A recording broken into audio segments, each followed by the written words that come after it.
নির্বাচনের সঙ্গে কোনো সম্পর্ক নেই।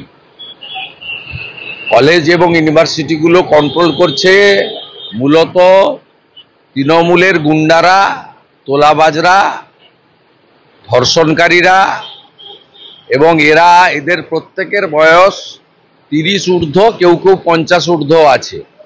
এদের সবাই বিবাহিত, এদের 2-3টে করে বাচ্চা আছে। এরা এই জায়গাগুলোকে আখড়া পরিণত করেছে এবং অধিকাংশ কলেজের গভর্নিং বডির প্রেসিডেন্ট এই ধরনের ভাইপো গ্যাংয়ের লোকেরা। অতএব এর সলিউশন একটাই, মমতা ব্যানার্জিকে সরাতে হবে। এর কোনো সলিউশন নেই, এটা ননস্টপ চলছে, চলতেও থাকবে। এর সলিউশন একটাই, আপনি একে খুঁজছেন, তাকে খুঁজছেন, ইস্যু ভিত্তিক 3 দিন টকশো করবেন, 5টা মিছিল হবে, মিটিং হবে, সব এটা সলিউশন নয়। সলিউশন একটাই, মমতা ব্যানার্জিকে সরাতে হবে। ইউনিয়ন রুমগুলোতে একদম অসামাজিক কার্যকলাপের আখড়া, ইউনিয়ন রুমগুলো খোলার কে পারমিশন? আপনি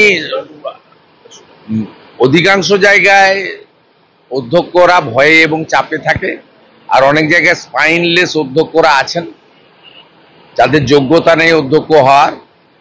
ধৃত্য বসুরা যোগ্যতা তাদেরকে করেছেন। বিকাশ ভবন থেকে তো হয় না, তৃণমূল অফিস থেকে শিক্ষা দপ্তর নিয়ন্ত্রিত হয়। ক্যামাক স্ট্রিট থেকে তালিকা আসে, আপনি করবেন, করার কিচ্ছু নেই। এবং গভর্নিং বডির প্রেসিডেন্টদের যদি তালিকা দেখেন, চোর, চিটিংবার, ধর্ষণ, জেহাদি, জঙ্গি, এই লোকেরা সমস্ত গোটা পশ্চিমবাংলার কলেজে বসে আছে। তার পরিণতি যাওয়ার তাই হচ্ছে।